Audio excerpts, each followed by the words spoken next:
Meditations for every day in the year by Bishop Richard Challoner. Tuesday in the second week in Lent. On attention in prayer.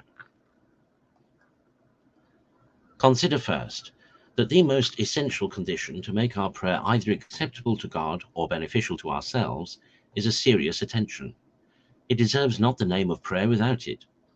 To pray with wilful distraction is a mockery. It is affronting the divine majesty. This people, saith he, honoureth me with their lips, but their hearts are far from me. Isaiah 29 verse 13. See, my soul, if this be not too often thy case, and if so, seek a speedy remedy for so great an evil. There needs no greater to sink thee into the very depth of all misery for time and eternity. For as he cannot fail to live well who has found the way to pray well, so he that prays ill must not expect to live well or die well.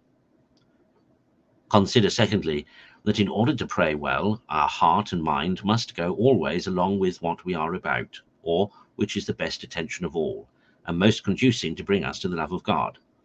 Our thoughts must then be fixed in God, not considered as abroad, but as within our own souls, not as represented by corporeal images, but as the being of all beings, the eternal, incomprehensible, infinite truth.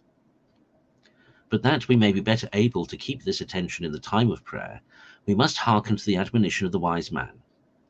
Before prayer prepare thy soul, and be not like a man that tempteth God. This preparing the soul for prayer consists in discharging beforehand, as much as possible, all foreign thoughts, restraining even at other times all the rovings of the imagination and vain amusements, untying the heart from its disorderly affections, and beginning by a serious recollection of the soul in the presence of God, and an earnest address to him to teach us and help us to pray as we ought. Consider thirdly, that if, after taking these precautions, we still find ourselves hurried away with a multitude of distractions in the time of prayer, we must not be discouraged. For as long as our will has no share in these distractions, they will not be imputed to us, nor hinder the fruit of our prayers. 'Tis the heart, 'tis the will that God regards. Our care must be to keep this right, to set out at first with a good heart and a will to seek our Heavenly Father, and not to retract this by any wilful turning aside from him, and we may be assured that he that seeks and sees the heart will not be offended at the involuntary wanderings of the imagination, which can never separate the soul from him. Conclude, upon ever keeping a close guard upon thy mind and upon thy heart, if thou desire to pray well, and this not only at the time of prayer, but at all times.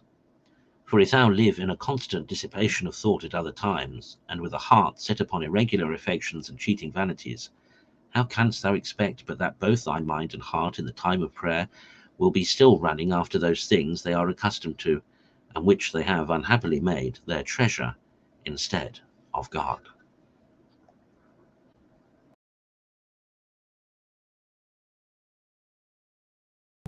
Hear us,